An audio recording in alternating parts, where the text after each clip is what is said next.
اردو آموز سبق نمبر 21 ساحر لدھیانوی۔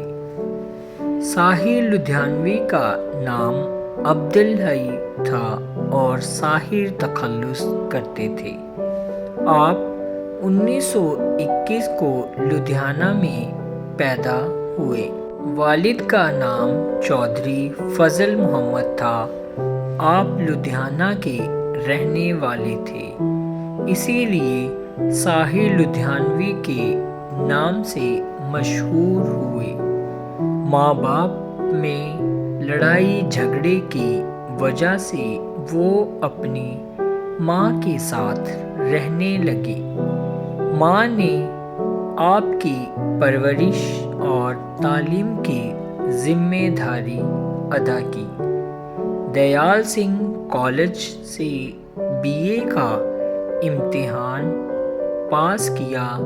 لاہور میں ادب لطیف اور سویرا ماہناموں میں مدیر کے طور پر ملازمت شروع کی۔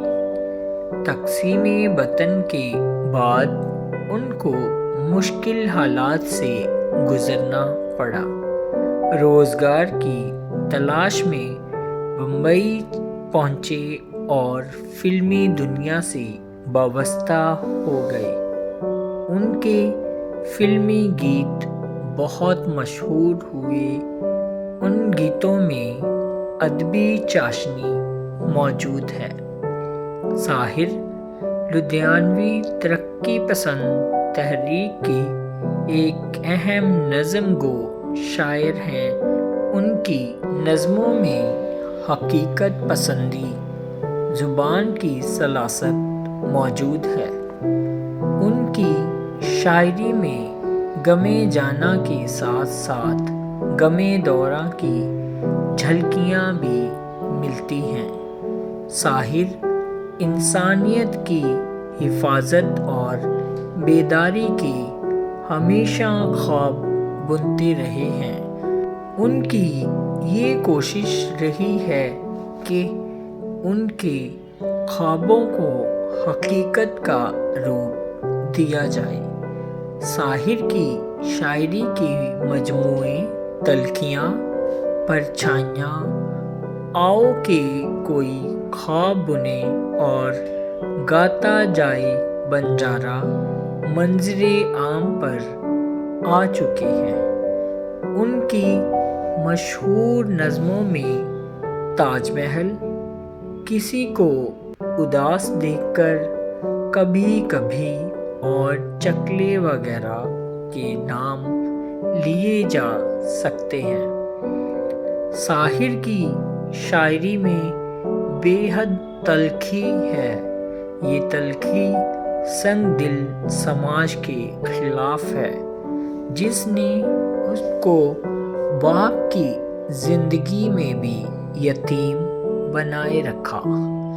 اس ماحول نے اردو شاعری کو ایک ایسا شاعر دیا جس کی مثال نہ اس سے پہلے نہ اس کے بعد اب تک کہیں نہیں ملتی۔